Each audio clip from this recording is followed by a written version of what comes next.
Assalamualaikum warahmatullahi wabarakatuh. Alhamdulillah wa syukurillah wa nikmatillah. Allahumma sholli ala sayyidina Muhammad ibni Abdillah. Rabbi shrahli sadri wa yassir li amri wahlul 'uqdatam min lisani yafqahu qawli. Amma ba'du. Puji syukur senantiasa kita panjatkan kehadirat Allah Subhanahu wa taala,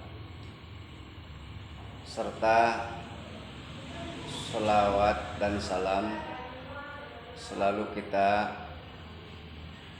sanjungkan kepada junjungan kita Nabi besar Muhammad sallallahu alaihi wasallam.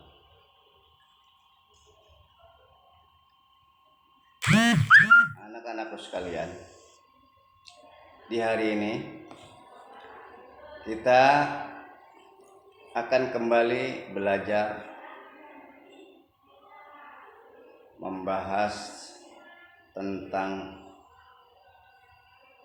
materi tema 7 di dalam subtema 3 yang temanya adalah ayo memimpin. Nah, anak-anakku sekalian,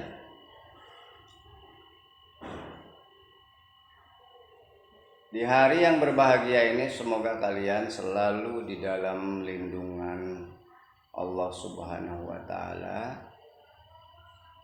diberikan kesehatan, diberikan rezeki, diberikan kekuatan oleh Allah Subhanahu wa taala, sehingga kalian dapat menyimak, menelaah dan menangkap isi daripada pembelajaran berikut ini. Itu yang Bapak harapkan.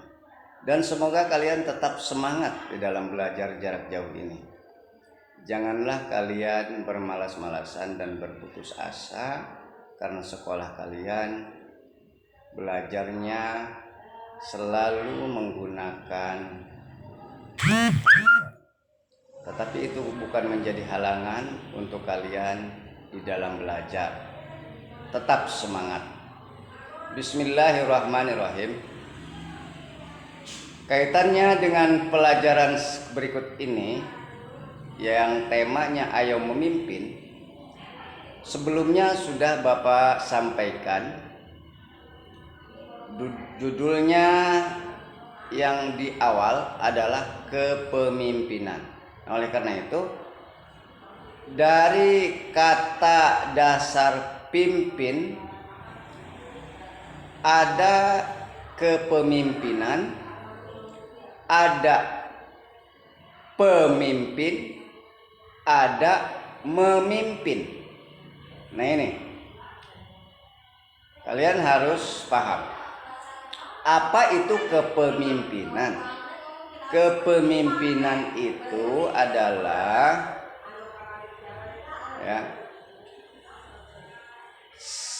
sifat dan kemampuan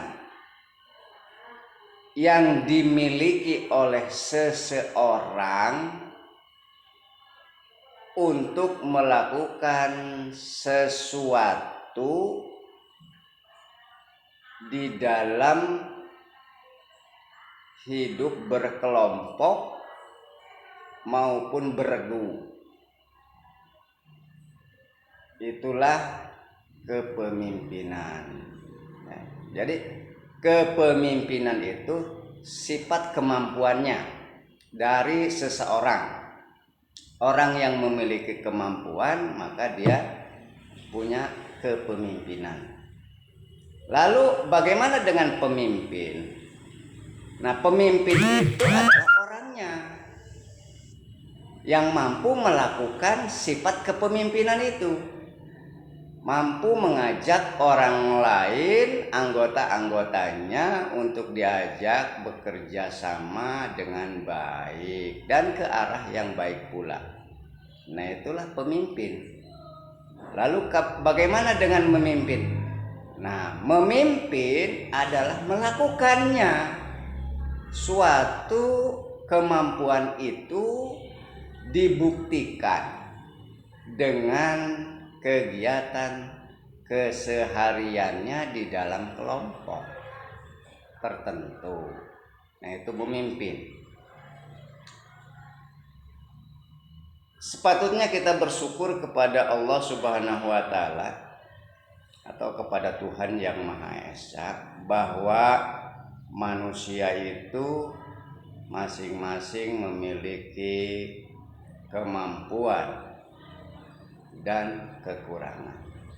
Kemampuannya itu bisa dipergunakan sebagai pemimpin, bisa untuk memimpin dan menjadi kepemimpinan, kan begitu. Sedangkan kekurangannya itu hal yang biasa, namanya manusia. Manusia sesempurna apapun kemampuan tetap dibatasi oleh Tuhan yang Maha Esa. Yang mampu segala-galanya hanyalah Allah Subhanahu wa taala atau Tuhan yang itu yang patut harus kita sadari. Nah, kemudian anak-anakku sekalian, sekali lagi, memimpin adalah mengajak sekelompok orang untuk melakukan sesuatu untuk tujuan tertentu. Tentunya tujuan yang baik-baik. Itulah memimpin. Memimpin adalah mengajak sekelompok orang untuk melakukan sesuatu untuk tujuan tertentu, dan tujuannya pun tentunya yang baik-baik. Itu.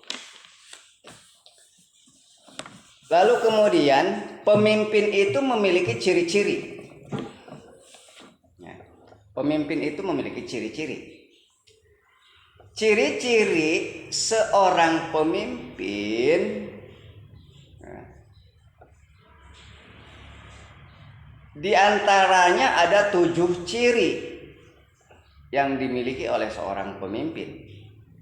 1, pemimpin itu harus jujur dan dapat dipercaya. Memang kalian semuanya dan termasuk Bapak sendiri diajarkan untuk dapat jujur, untuk jujur. Nah, kemudian kalau orang jujur pastinya bisa dipercaya. Nah itu, jangan jadi pembohong, ya. Jangan jadi penyebar hoax, kan begitu. Yang kedua, harus bertanggung jawab. Artinya apa?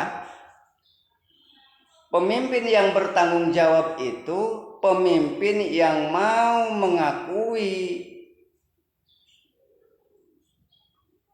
apa yang sudah ia kerjakan, baik ataupun buruk, itu harus diakui. Dan itulah yang disebut bertanggung jawab. Ya. Jangan ketika yang baik dilakukan diakui, ada kelakuan yang tidak baiknya tidak mau mengakui, maka itu bukan seorang pemimpin. Baik ataupun buruk yang dilakukannya dari seorang pemimpin, maka seorang pemimpin itu harus bertanggung jawab. Artinya seorang pemimpin harus mampu dan mau bertanggung jawab terhadap apa yang telah dilakukannya. Ya, itu. Yang ketiga, ciri-ciri pemimpin yang ketiga, mampu menentukan skala prioritas. Artinya memprioritaskan seberapa banyak sesuatu yang harus kita kerjakan. Nah, itu harus terhitung. Gitu. Berapa persen itu yang harus kita kerjakan, kita selesaikan suatu pekerjaan itu. Nah, itulah pemimpin. Kemudian ciri pemimpin yang keempat. Ciri pemimpin yang keempat,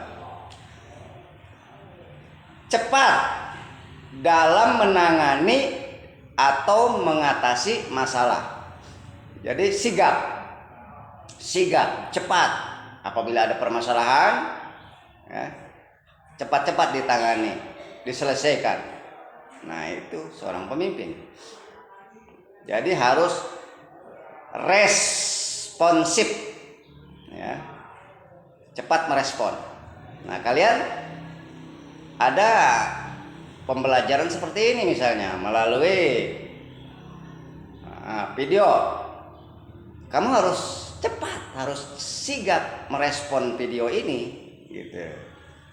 Ya, itulah salah satu sifat yang dimiliki oleh pemimpin.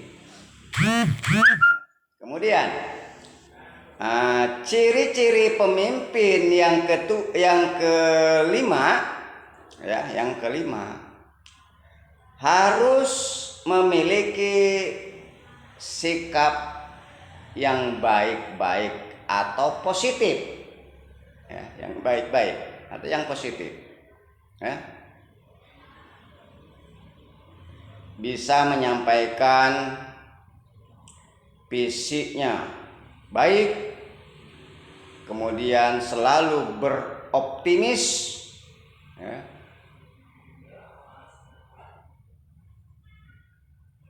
Nah, kemudian selalu memberikan dorongan atau motivasi dan mengerjakan suatu pekerjaan bersama-sama, kemudian mencontohkan bersama kepada anak buahnya. Nah, kemudian ciri pemimpin yang keenam, mampu berkomunikasi dengan efektif. Artinya mampu berbicara, ngomong, menyampaikan sesuatu kepada bawahannya, kepada yang dipimpinnya, itu harus baik, harus efektif. Apanya yang efektif? Kata-katanya, kalimatnya, pembicaraannya, ucapannya, ya. Itu yang dipergunakan itu bahasanya pun menggunakan bahasa baku juga yang efektif. Nah, kemudian ciri pemimpin yang ketujuh yaitu mampu mengendalikan keadaan dari situasi yang ricuh menjadi tenang, kan gitu. Jangan yang tenang dibikin ricuh. Nah, jadi mampu mengendalikan keadaan, suasananya seperti apa, keadaan situasinya seperti apa. Nah, itu harus mampu mengatasi hal seperti itu apabila ada sesuatu. Kan bawahan biasanya suka ya cincong ini, ngomong begini, ngomong begitu, ngomong begitu. Nah, akhirnya menjadi suatu perdebatan. Nah, itu pemimpin itu harus mampu meredam itu. Jadi mengendalikan suasana ke suasana yang kondusif, ya, suasana yang kondusif, yang aman, tenang, nyaman, kan begitu. Nah, itulah ciri-ciri pemimpin. Jadi ciri-ciri pemimpin itu ada 7, ya. Kemudian memimpin ini tidak terlepas berkaitan dengan nilai-nilai Pancasila. Kemarin sudah Bapak bahas bahwa Pancasila kamu harus hafal, yaitu sila pertama, sila kedua, ketiga, keempat, dan kelima. Nah, kemudian sila pertama berbunyi, ya, ketuhanan yang Maha Esa yang dilambangkan oleh bintang. Kemudian sila kedua, kemanusiaan yang adil dan beradab yang dilambangkan oleh rantai. Kemudian sila ketiga, persatuan Indonesia yang dilambangkan oleh pohon beringin. Kemudian sila keempat, ya, kerajaan yang dipimpin oleh hikmat, kebijaksanaan dalam permusyawaratan perwakilan. Itu dilambangkan oleh kepala banteng. Nah, kemudian kali ini ya, nah, kaitannya memimpin ya, pemimpin ya. Tadi disampaikan tentang ciri-ciri seorang pemimpin ada 7. Nah, ini berkaitan dengan nilai sila Pancasila, yaitu sila kelima. Nah, sila kelima itu adalah keadilan sosial bagi seluruh rakyat Indonesia. Nah, dilambangkan oleh padi dan kapas. Ini nah, dilihat dari bunyinya Pancasila sila kelima, keadilan sosial. Nah, pemimpin ini harus adil. Pemimpin ini harus adil. Jangan membeda-bedakan anggotanya, anggota yang satu dengan yang lainnya dibedakan. Nah, ya. Jangan ada ketimpangan-ketimpangan. Ya. Harus adil, sama rata. Istilahnya duduk sama rendah, berdiri sama tinggi. Itu jadi seorang pemimpin harus demikian. Nah. Sosial. Nah, berkaitan dengan sosial, sosial itu ya, nah, berkaitan juga dengan apa? Dengan sifat, akhlak, dan dengan kebutuhan, gitu ya. Sifat, akhlak, kebutuhan. Nah, ini yang berkaitan dengan sosial. Nah, di sini yang dimaksud dengan keadilan sosial, ya, adil ya, memberikan sesuatu terhadap anggota. Nah, baik anak-anakku sekalian, sifat seorang pemimpin ya, yang harus mencerminkan nilai Pancasila sila kelima, yaitu seperti berikut ini ya. Yang pertama, seorang pemimpin harus berlaku adil atau bertindak adil terhadap sesamanya. Kemudian yang kedua, seorang pemimpin harus memberdayakan potensi wisata desa. Artinya di desa ada potensi nggak nih? Ada tempat nggak untuk wisata? Contohnya misalnya wisata memancing ikan. Nah, jadi seorang pemimpin tuh harus mencari sumber itu ya, untuk memberdayakan tempat wisata ya. Misalnya nggak apa-apa membuat pemancingan. Kemudian seorang pemimpin harus melakukan kegiatan yang bermanfaat untuk kepentingan bersama ya. Kegiatan yang bermanfaat apa saja ya, wirausaha ya, mengadakan wirausaha, misalnya keterampilan apa, membuat apa itu ya. Kemudian seorang pemimpin tidak boleh melakukan kegiatan yang dapat merugikan masyarakat sekitar ya, kan pemimpin di sini bisa saja lurah juga pemimpin, kepala desa itu pemimpin ya. Nah, itu tidak boleh merugikan masyarakatnya. Nah, kemudian seorang pemimpin tidak menyalahgunakan fasilitas umum. Misalnya masjid dipakai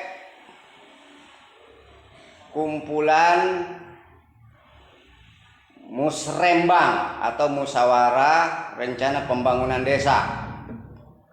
Itu tidak boleh.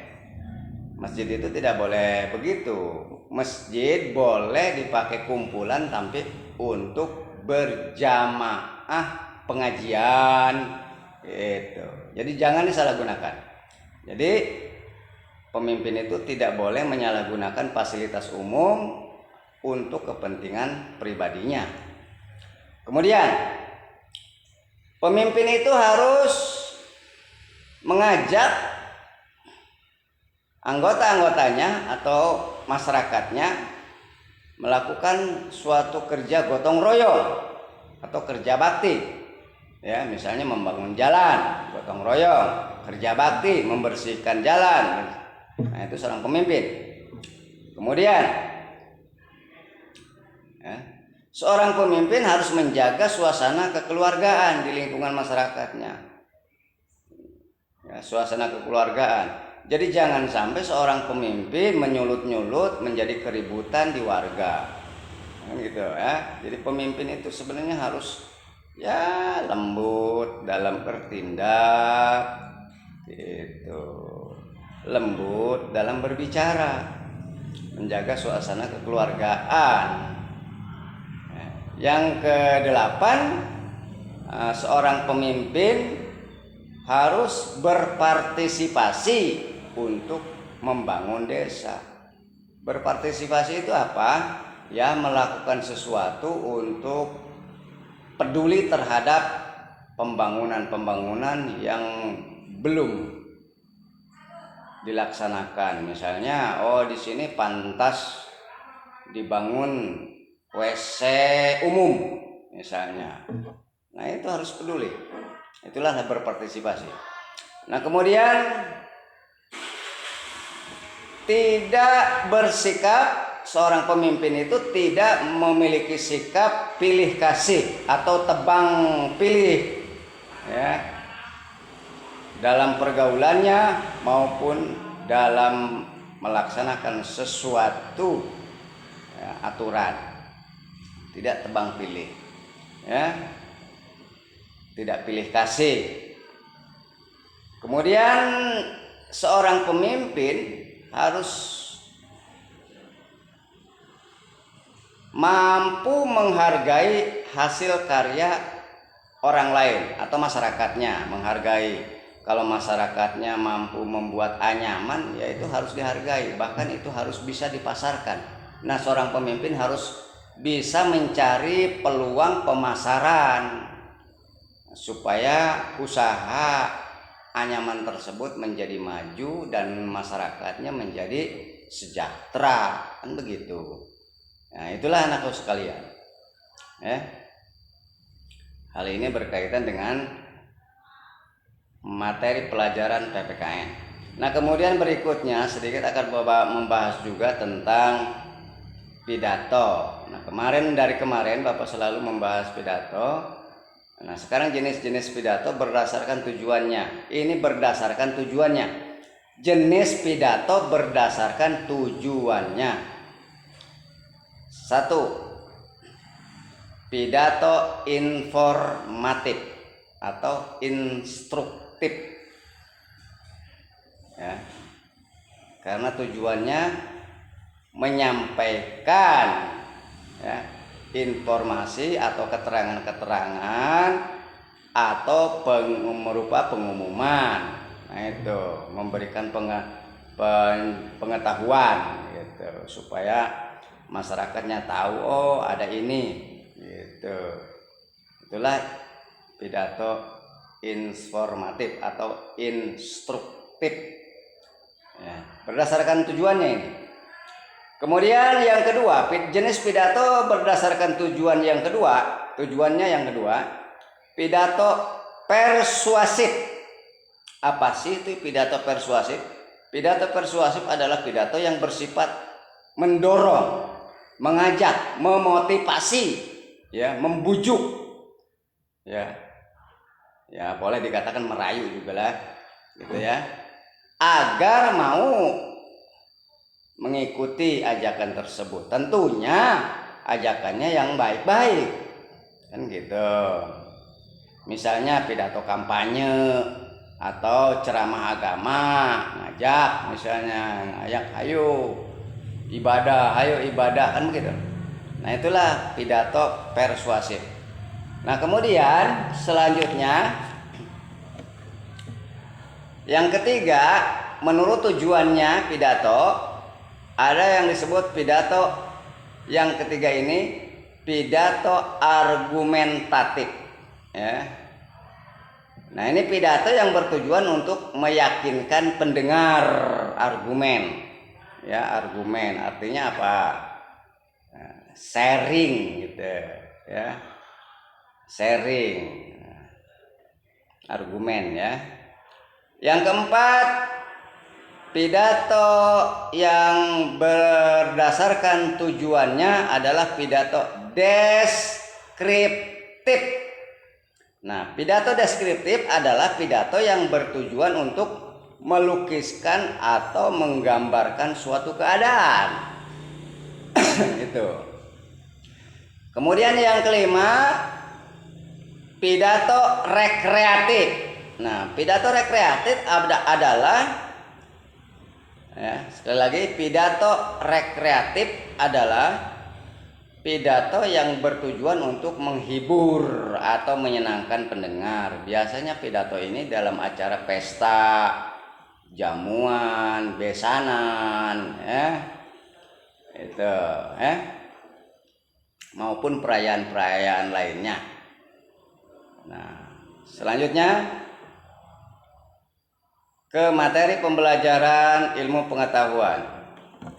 Kalian ketahui bahwa pembelajaran sekarang ini adalah pembelajaran tematik terpadu. Oleh karena itu, pembelajaran ini Bapak sampaikan secara singkat dari beberapa mata pelajaran yang disatukan. Ya. Nah, kini Bapak akan menginjak ke pembelajaran berikutnya, yaitu IPA.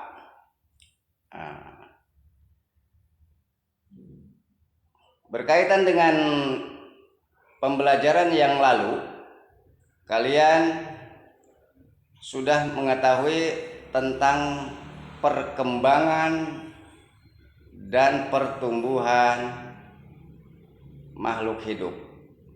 Nah, sampai kepada perubahan masa pubertas. Nah, kali ini akan Bapak bahas lebih awal, yaitu tahap perkembangan dan pertumbuhan manusia, ya. Perkembangan manusia terjadi secara bertahap dengan ciri-ciri tertentu, antara lain, ya, pertama tahap balita. Yang disebut balita usianya 0 sampai 5 tahun. Ya, balita, bayi 5 tahun gitu, ya. Nah, ciri-ciri perkembangan fisik balita sangat pesat. Perkembangan motorik dan komunikasi, ya. Motorik itu gerak, ya. Dan komunikasi itu belajar ngomong. Nah, itu, ya.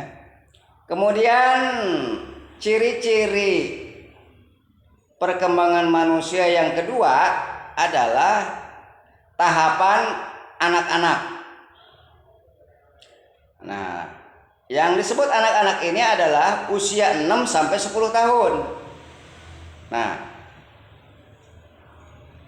anak usia 6 sampai 10 tahun ini memiliki ciri-ciri. Pertama, dia memiliki rasa ingin tahu. Rasa ingin tahunya besar sekali. Mama itu apa? Nah, kan gitu. Mama ini apa? Nah, gitu, ya. Kemudian ciri-ciri berikutnya, mulai menyesuaikan diri dengan lingkungan. Ya, dia mulai mau bermain-main di halaman rumah bersama teman atau nyamper kepada temannya, ingin berteman juga. Kemudian emosinya berubah. Nah, itu. Nah, kemudian yang ketiga, tahapan remaja. Nah, yang disebut tahapan remaja ini adalah usia 11 sampai 18 tahun. Bagi laki-laki yang sudah remaja, ciri